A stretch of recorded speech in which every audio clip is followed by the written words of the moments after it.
Have you ever looked into the eyes of the person you'd take a bullet for only to realize they're the one pulling the trigger? It's a strange thing the way the brain processes the end of a life. You expect a montage of your greatest hits the first time you rode a bike, the smell of your mother's kitchen, the face of the girl who got away. But for me, as I lay on the oil-stained concrete of a Newark alleyway, there was only the rhythmic drip of a rusted pipe and the sharp chemical sting of something burning through my skin. My name was Weston Drake, and 3 months ago I was murdered by my best friend. I'm sharing this because I need you to understand that the thin blue line isn't just a symbol of protection. Sometimes it's a noose. If you've ever felt a gut instinct that something was wrong at your job or felt a chill when a friend smiled at you, I want you to pay attention.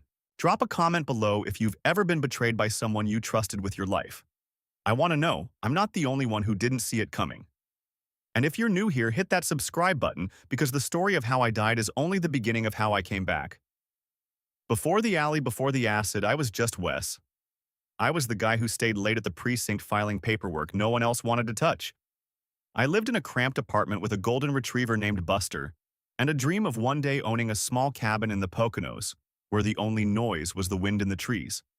I had been undercover for 18 months, embedded with one of the most ruthless fentanyl distributors on the East Coast. I had seen things that turned my stomach to lead, but I kept going because I believed in the badge. I believed in Garrett Nash. Garrett was more than a partner. He was the brother I never had. We went through the academy together. I was the best man at his wedding. When his daughter was born, I was the first person he called from the hospital. We had this unwritten rule: I got your six, you got mine. It was a sacred vow in a world that felt increasingly godless. But looking back, the signs were there. The expensive watches Garrett started wearing that didn't match a detective's salary. The way he stopped meeting my eyes when we talked about the missing evidence from the lockup. I brushed it off as stress. I was a fool. The night it happened, the humidity was so thick you could taste the salt in the air. We were supposed to meet a high-level informant near the docks, a can't-miss opportunity to take down the whole operation. I remember the weight of my service weapon against my hip and the way Garrett kept tapping his fingers on the steering wheel of the unmarked sedan. He didn't speak the whole way there. I thought he was just focused. "Almost there, Wes," he finally said, his voice sounding like sandpaper. "Just a few more minutes and this is all over." We stepped out into the darkness of a dead-end street, the smell of the Atlantic salt mixing with the stench of rotting garbage. The informant wasn't there. There were only 3 men in dark hoodies standing near a stack of shipping crates. I felt the hair on the back of my neck stand up. My hand went toward my holster, but before I could even unclip the safety, a blinding pain exploded in the back of my head. I hit the ground hard. My vision blurred, swirling into a kaleidoscope of gray and black. Through the ringing in my ears, I heard Garrett's voice. It wasn't panicked. It wasn't the voice of a man trying to save his partner. It was cold, businesslike. "You were too good of a cop, Wes," he whispered, looming over me. "That was your problem. You couldn't just look the other way. You had to keep digging." He didn't just want me dead. He wanted me erased. One of the men handed him a plastic jug. I watched, paralyzed by the concussion, as he unscrewed the cap. The smell hit me first, vile, acidic, the scent of melting plastic and death. He poured it slowly, starting with my hands, the hands that had typed the reports that threatened his paycheck. Then he moved to my face. The scream stayed trapped in my throat as the world turned into white-hot agony. It felt like 1,000 hornets were stinging my eyes, burrowing into my skull. It was a pain so profound it transcended physical sensation. It became my entire existence. And then, through the haze of fire, I saw the muzzle of Garrett's Glock 17. "Suicide by guilt," Garrett said, his shadow stretching long across the pavement. That's the headline. Tragic hero breaks under the pressure of undercover life. Goodbye, brother. The flash of the gun was the last thing Weston Drake ever saw. You'd think death would be peaceful. They tell you about the light at the end of the tunnel, the feeling of weightlessness. But for me, death was a heavy, suffocating darkness. It was the feeling of being buried alive under a mountain of wet sand. I don't know how much time passed. Time doesn't exist when you're a corpse on a stainless steel table. But then the darkness began to crack. It started with a sound, a steady, rhythmic beep. Beep. Beep! It was annoying. I wanted to reach out and smash whatever was making that noise, but I couldn't feel my arms. I couldn't feel my legs. I couldn't even feel my breath. I was a consciousness floating in a void tethered to the world by an electronic pulse. Slowly, agonizingly, the world began to bleed back in. It wasn't the alleyway. It wasn't the fire. It was the smell of ozone and antiseptic. It was the feeling of a heavy bandage wrapped around my head. I tried to open my eyes, but the lids felt like they were glued shut with lead. When I finally forced them open, the light was blinding, a jagged spike driven directly into my brain. I wasn't in a hospital, not a normal one. The ceiling was low, the walls painted a depressing shade of institutional beige. I tried to speak, but my throat felt like it had been scrubbed with glass. "Don't try to move," a voice said. It was deep, calm, and hauntingly familiar, though I couldn't place it. "Your nervous system is still remapping. You've been through a trauma that most people don't survive." I turned my head. The simplest movement felt like a marathon, and saw a man sitting in the corner. He was wearing a lab coat, his face obscured by the shadows. He was holding a tablet, his fingers dancing across the screen with surgical precision. "Where?" I croaked the word, barely a vibration in the air. "You're safe," he said, standing up and walking into the light. I froze. My heart, or the heart in my chest, thudded with a violent, erratic rhythm. I knew that face. I had seen it in the papers. I had seen it on the official documents at the precinct. It was Dr. Harrison Brooks, the chief medical examiner for the city. The man who had performed the autopsy on Weston Drake. The man who had officially declared my death a suicide. I tried to lunge at him to wrap my phantom fingers around his throat, but my body refused to obey. I was a prisoner in a shell that didn't belong to me. "You're wondering why you're still here," Brooks said, his voice devoid of emotion, yet somehow heavy with a secret I couldn't grasp. "You're wondering why you can feel the air on your skin when you saw your own blood wash down a Newark sewer drain." He stepped closer, and for the first time I noticed something terrifying. He wasn't just looking at me with medical curiosity. He was looking at me with a kind of desperate, tragic recognition. He reached out his hand, trembling slightly, and adjusted the IV drip attached to my arm. "Weston," he whispered, and the way he said my name sent a shiver through the core of my soul. "The man you were is gone. The world believes you are a coward who took the easy way out. But I couldn't let them have the last word. I couldn't let Garrett Nash win." I stared at his hands, long, slender fingers, the hands of a pianist or a killer. I looked down at my own arms resting on the white sheets. They weren't my arms. They were too pale, the skin too smooth, devoid of the scars I had earned in the academy, and the tattoo of the compass rose I had on my left forearm. The panic finally broke through the neurological fog. I began to thrash, a primal, animalistic need to escape this plastic and metal cage. I needed a mirror.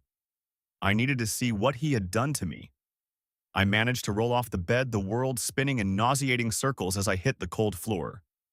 The floor was freezing, the tiles biting into my knees. I crawled toward the small bathroom in the corner of the room, my breath coming in ragged, terrified gasps. Every inch was a battle. Brooks didn't try to stop me. He just watched his shadow looming against the beige wall like a silent sentinel.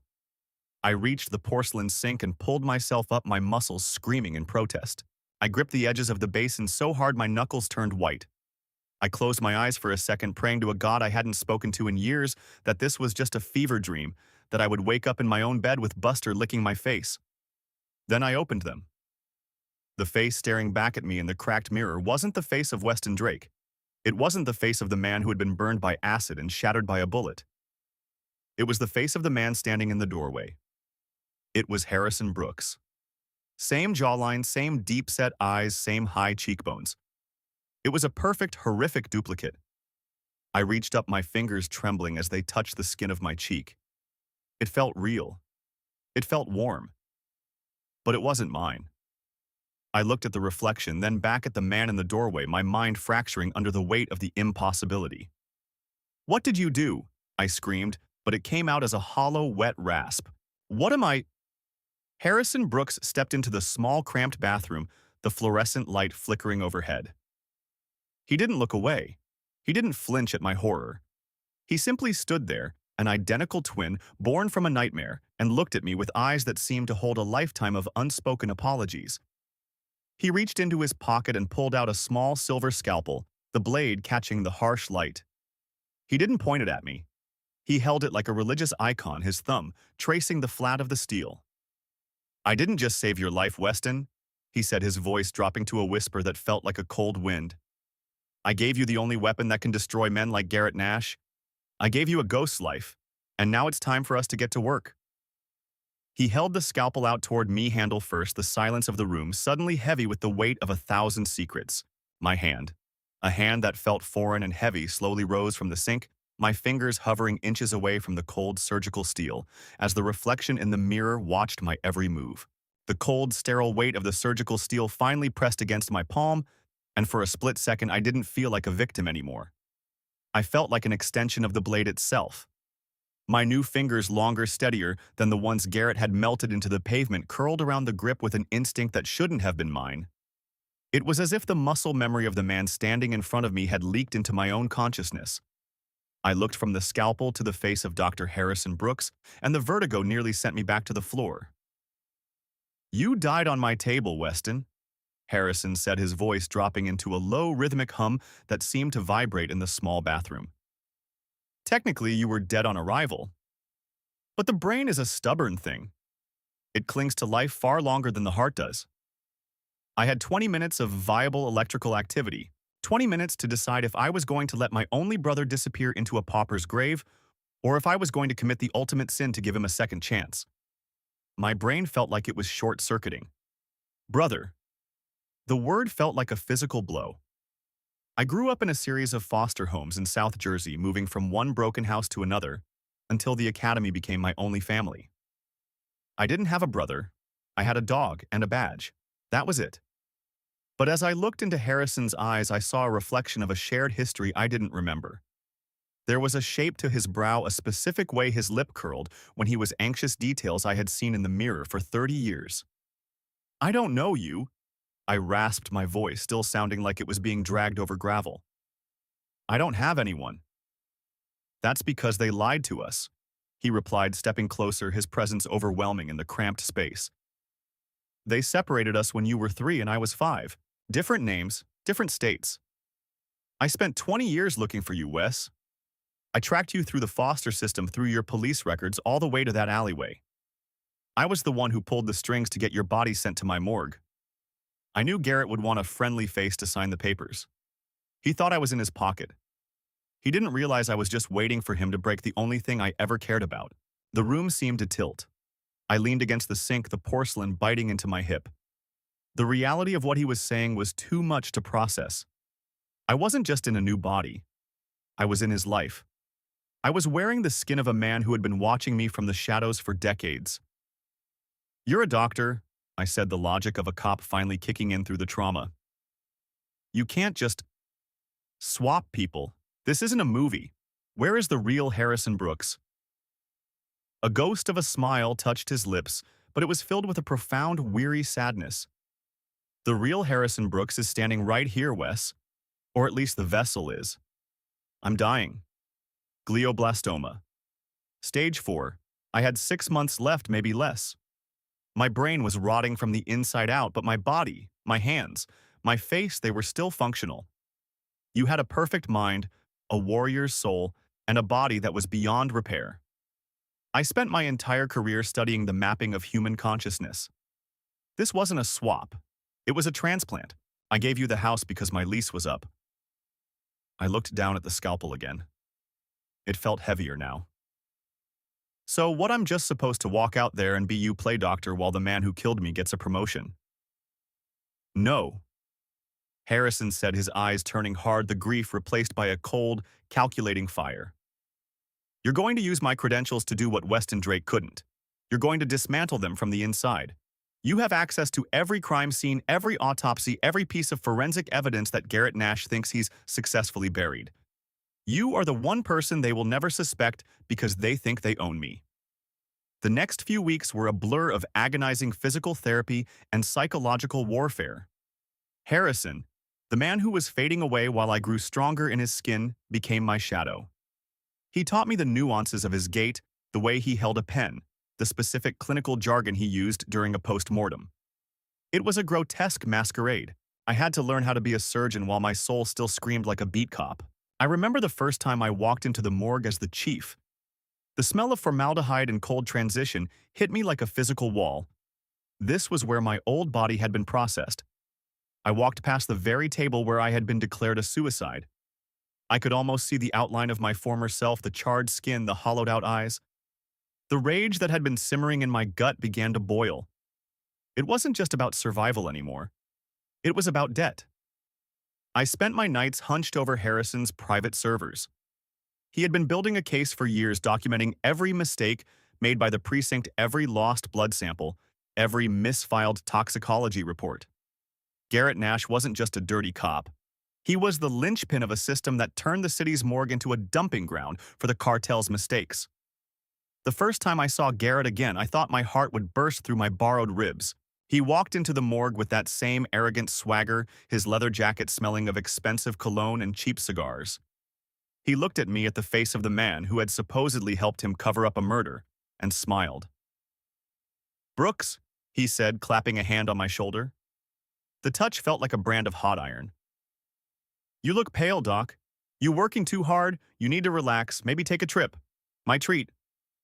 I had to force my muscles to stay lax. I had to channel Harrison's weary, submissive energy. "Just a lot on the table, Garrett," I said, my voice perfectly mimicking the doctor's refined cadence. "The board is breathing down my neck about the backlog." "Screw the board," Garrett laughed, leaning against a cold storage locker. "We've got a new shipment coming in. Some accidental overdoses in the projects. Just make sure the paperwork is clean, like always." As he walked away, I watched his reflection in the stainless steel of the autopsy table. He was so confident. He thought he had erased me. He didn't realize that every breath he took was now on borrowed time. I started small. Officer Hudson was the first. He was the one who had held me down while Garrett poured the acid. He was a bully with a badge, a man who found joy in the suffering of others. I knew his routine. Every Thursday, he'd stop by a dive bar on the edge of the ironbound district, get half drunk, and then drive his cruiser back to the precinct. I didn't use a gun. A gun was too quick, too merciful. I used the knowledge Harrison had literally died to give me. I knew exactly which nerve clusters to hit to induce temporary paralysis. I knew how to make a man feel like his lungs were filling with water without him ever taking a breath. I waited for him in the shadows of the parking lot. When he stumbled toward his car, I was there. I didn't say a word. I just moved with the silent, fluid grace of a man who had practiced this 1,000 times in his mind. The needle went into the base of his skull before he could even register my presence. He didn't fall. He just froze. His eyes went wide, reflecting the flickering neon sign of the bar. I dragged him into the back of his own cruiser and drove him to a secluded warehouse Harrison had secured months ago. When Hudson woke up, he was strapped to a galvanized steel table. The lights were blindingly bright. I was wearing my surgical scrubs, my face covered by a mask, but my eyes, I wanted him to see my eyes. "Who the hell are you?" he whimpered, his voice trembling as he realized he couldn't move his limbs. I picked up a tray of surgical instruments. The clink of the metal was the only sound in the cavernous room. I didn't answer. Instead, I leaned over him, the scent of antiseptic filling his nostrils. "Do you remember the alley, Hudson?" I whispered. I watched the recognition dawn on him. Not of my face, that was impossible, but of the words. "Do you remember the smell of the acid? The way the skin bubbled? It's a fascinating process, scientifically speaking. The way the dermis reacts to concentrated sulfuric acid. It's almost like art." I picked up a small vial. It wasn't acid. It was something far more psychological. It was a chemical compound Harrison had developed that heightened sensory perception. It made a feather feel like a torch. It made a whisper sound like a scream. "I'm not going to kill you today," I said, my voice calm, almost soothing. "That would be too easy. I'm going to leave a mark, a signature. Every time you look in the mirror, every time you try to close your eyes, you're going to remember that the dead don't always stay buried." I worked with a precision that terrified me. I made small, shallow incisions along his forearm, not deep enough to scar permanently, but deep enough to form a pattern. I carved the badge number of Weston Drake into his flesh one digit at a time. He screamed a raw guttural sound that echoed off the warehouse walls, but I didn't flinch. I felt a cold, dark satisfaction that I had never known as a cop. When I was done, I left him there drugged and broken to be found by his fellow officers the next morning. It was a message, a declaration of war. But as I drove back to the morgue in the pre-dawn light, the adrenaline began to fade, replaced by a crushing weight. I looked at my hands. Brooks's hands on the steering wheel. They were covered in blood. My brother's blood was literally in my veins, and I was using his legacy to become a butcher. I walked into Harrison's private office, the one tucked away in the back of the medical examiner's building. He was there, sitting in his armchair, his breathing shallow and labored. He looked like a skeleton draped in silk. He looked up at me, his eyes clouded with pain, but he didn't need to ask what I had done. He could smell the warehouse on me. "It begins," he whispered, a thin line of blood trickling from his nose. "I'm becoming a monster, Harry," I said, sinking into the chair opposite him. My heart was thumping against my ribs, a wild animal trapped in a cage of bone and stolen skin. I can feel the hate taking over. It's like the acid didn't just burn my face. It burned my soul. Harrison reached out his hand, shaking violently as he gripped my wrist. His skin felt like parchment, cold and dry, but his grip was surprisingly strong. "The soul is the only thing they can't take, Wes." He coughed, his body racked by a sudden tremor. "Unless you give it to them. Don't do this for hate. Do it for the truth. If you lose yourself, then my sacrifice was for nothing. You are the scale, Weston. You are the balance." He slumped back, his eyes closing, his chest rising and falling in a jagged, uneven rhythm. I stood over him, the chief medical examiner, looking down at the man who had given him everything. The silence of the office was deafening, broken only by the hum of the computers and the distant siren of an ambulance.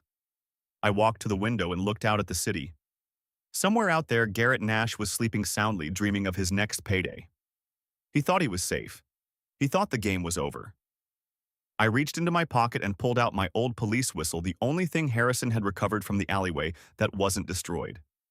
I gripped it so tight the metal bit into my palm. I wasn't just a ghost anymore. I was a reckoning. I turned back to the room, my gaze falling on the stack of files regarding the next officer on my list, Detective Mercer. He was the one who had cleared the scene, the one who had found the fake suicide note.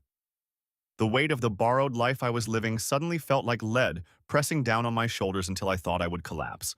I looked at Harrison, then at my own reflection in the darkened window, the two faces blurring into one as the first light of dawn began to creep over the horizon, turning the sky the color of a fresh bruise. The bruising sky over Newark didn't bring peace. It only highlighted the dirt on the windows of the chief medical examiner's office. I stood there watching the city wake up, feeling like a ghost haunting its own funeral. My reflection in the glass was a constant jarring reminder of the debt I owed to the dying man behind me. Harrison's breathing had transitioned into a wet, rhythmic rattle, the sound of a clock winding down.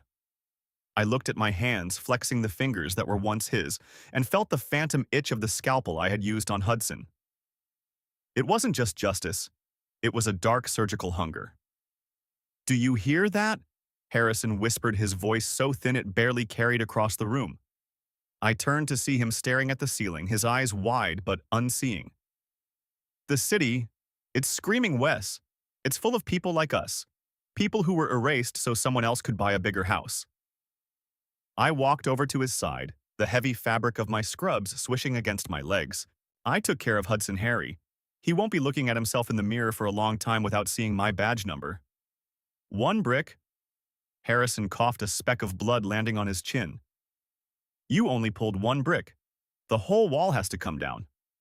Detective Mercer, he's the mortar. He's the one who makes the lies look like the truth. Without him, Garrett's empire is just a pile of loose stones. Mercer was a different beast than Hudson. Where Hudson was a blunt instrument, Mercer was a precision tool. He was the cleanup man, the silver-tongued detective who could talk a grieving mother into believing her son was a junkie, or convince a grand jury that a crime scene had been compromised.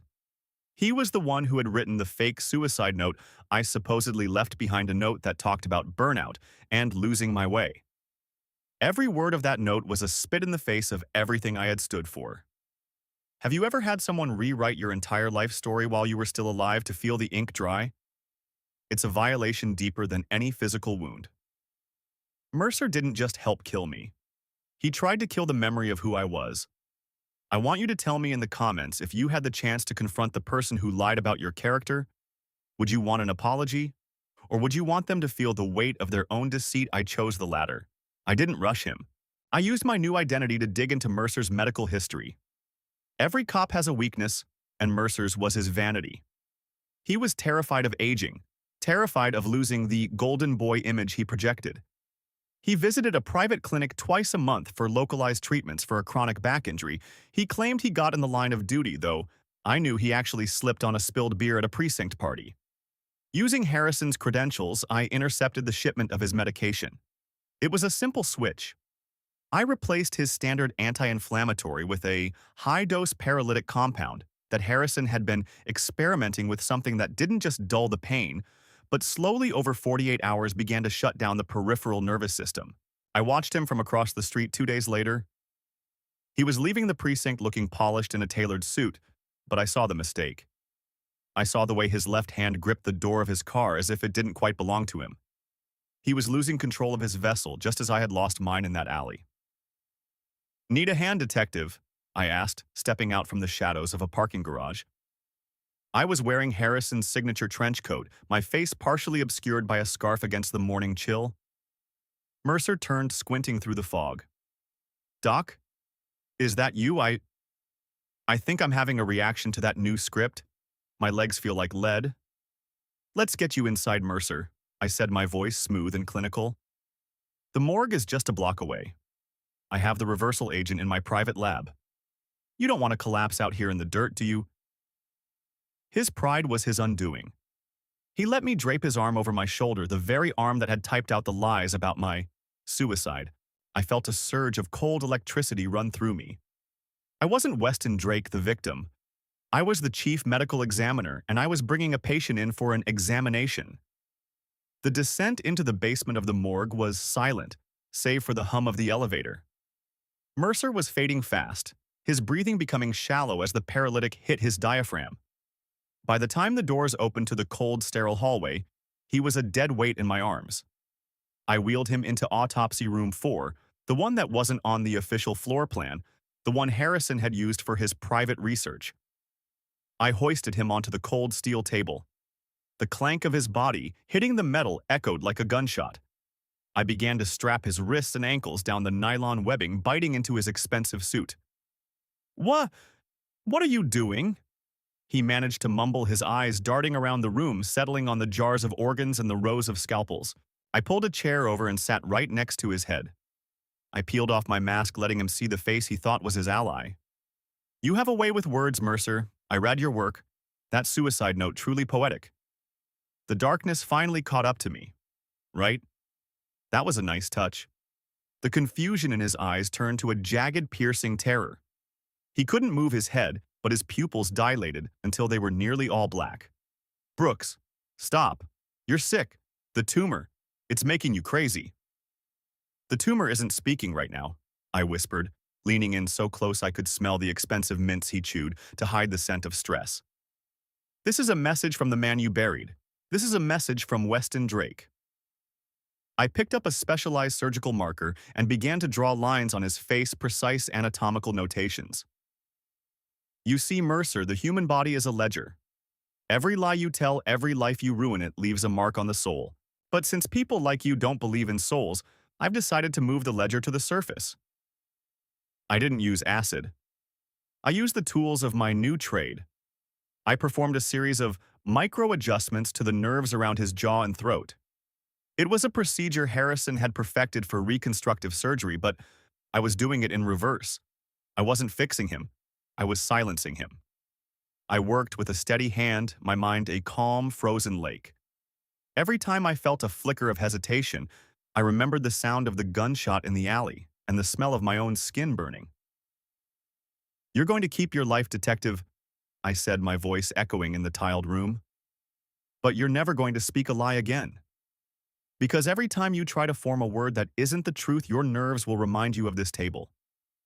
You're going to be a living testament to the silence you tried to impose on me. I left him there for hours, trapped in his own body, listening to the drip of a faucet in the corner. It was the same sound I heard while I was dying. I wanted it to be the soundtrack of his new reality. When the sun finally hit its zenith, I unstrapped him. He couldn't move yet, but the paralysis was beginning to lift. He just lay there, tears streaming down his face, his mouth slightly agape, unable to scream. I placed a small digital recorder on his chest.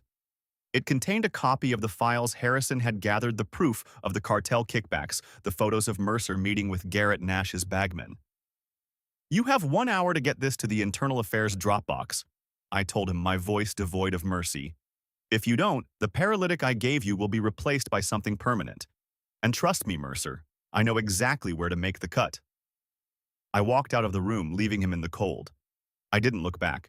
I felt a strange, hollow lightness in my chest, as if I were slowly being hollowed out to make room for the darkness. I returned to Harrison's office, my feet heavy.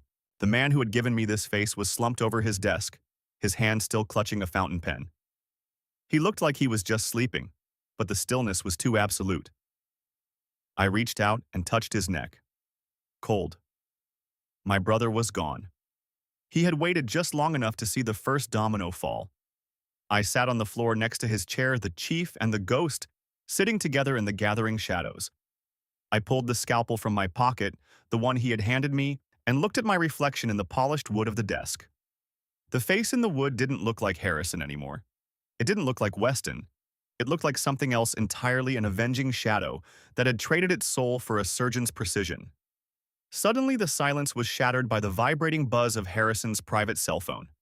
It was a restricted number. I knew before I even answered that it was him. "Brooks." Garrett's voice boomed through the speaker, sounding agitated, frantic. "Mercer hasn't checked in. And Hudson is in the ICU screaming about ghosts and badge numbers. What the hell is going on over there? Did you screw up the dosages? Answer me, Doc." I didn't speak. I simply let the line stay open. My breath slow, and even listening to the man who had murdered me begin to unravel on the other end of the line. I gripped the edge of Harrison's desk, my knuckles turning white against the dark mahogany, while the weight of the silence between us became a suffocating shroud. The dial tone hissed like a snake in the quiet office, a hollow vibration that seemed to pulse in time with the headache throbbing behind my eyes. I looked at Harrison's hand still resting on the desk, and for a fleeting second I expected his fingers to twitch, to take the phone and tell Garrett it was all a misunderstanding. But the man was gone. I was alone in a room full of dead secrets, wearing a face that felt heavier than the lead vest I used to wear on raids. Garrett's panicked voice was the only thing anchoring me to the reality that I still had a heartbeat. I didn't answer him. I just laid the phone down next to Harrison's cold hand and walked out. I didn't need to speak. The silence was my weapon now. Have you ever felt like you were living someone else's life, but the consequences were all yours? That's what it feels like when you realize your second chance isn't a gift, it's a debt. If you've stuck with me through this journey of blood and scalpels, hit that like button, not for me, but for the truth that refuses to stay buried. And tell me in the comments, if you were given a new body to settle an old score, would you be a surgeon or a reaper? The precinct was in a state of controlled chaos when I arrived. Hudson was in a coma. Mercer was a mute shell of a man, and the ghost of Weston Drake was the only name being whispered in the hallways. I walked through the lobby, my gait perfectly mirroring Harrison's tired intellectual slouch. No one looked at me twice. I was the chief medical examiner, the man who knew where all the bodies were literally hidden. I took the elevator to the top floor, Garrett's floor. He was in his office, tearing through file cabinets, a frantic energy vibrating off him like heat from a radiator. His tie was loose, his eyes bloodshot. When I stepped inside, he didn't even look up. "Brooks, about damn time!" he barked, his voice cracking. "Internal Affairs is crawling up my neck. Someone leaked the Mercer files. I need you to go down to the evidence locker and sanitize the Drake file. If they find the original tox report, we're both heading to Sing Sing." I stood in the center of the room, my hands shoved deep into the pockets of my lab coat. I felt the weight of Harrison's scalpel against my thigh. "The Drake file is already gone, Garrett," I said, my voice echoing with a resonance that wasn't Harrison's. It was the voice of the man he'd murdered in the rain. Garrett froze. He slowly straightened up, his hand resting on the grip of his service weapon. He looked at me, his brow furrowed in confusion.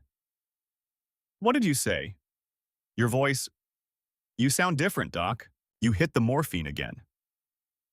"I'm not the doctor anymore," I whispered, stepping into the pool of light from his desk lamp.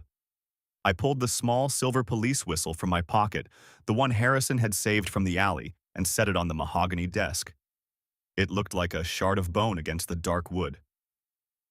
Garrett's face went from pale to a sickly, translucent white. He stared at the whistle, his eyes darting back to my face. "Where did you get that? That was burned. I saw it melt." "The fire didn't take everything," I said, and for the first time I let the anger show. Not the clinical, detached rage of Harrison Brooks, but the raw, jagged fury of Weston Drake. "You thought you could erase a man with a jug of acid and a bullet. You thought you could rewrite history. But some stories are written in blood, Garrett, and blood doesn't wash away." He pulled his gun, his hand shaking so violently the barrel tapped against the edge of the desk. "I don't know what kind of game you're playing, Brooks, but I'll put you in the ground just like I did him. You're dying anyway. I'm doing you a favor." "I'm already in the ground, Garrett," I said, taking a step forward. "I didn't fear the bullet."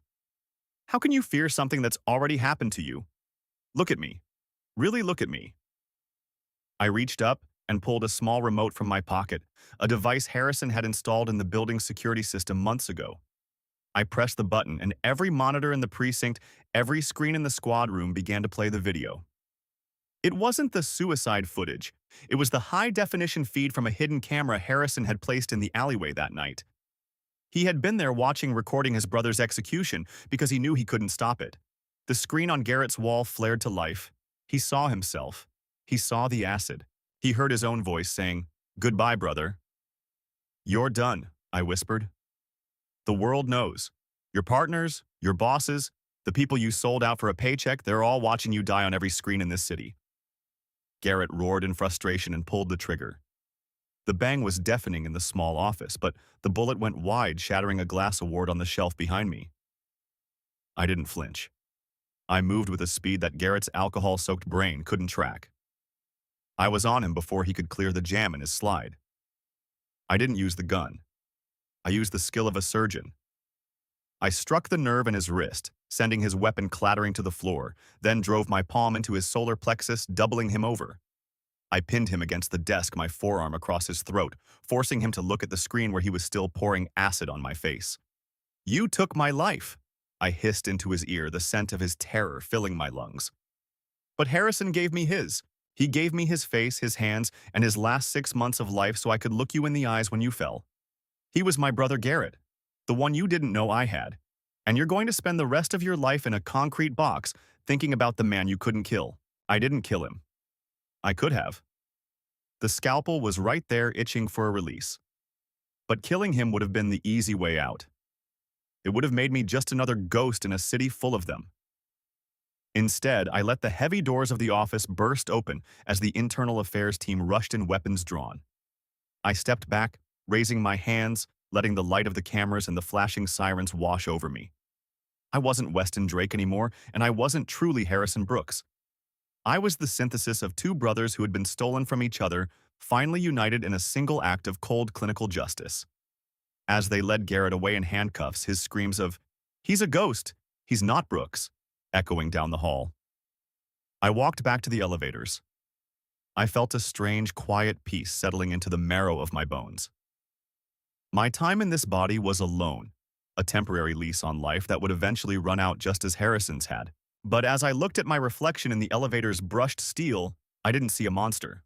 I saw a survivor. I walked out of the precinct and into the cool morning air.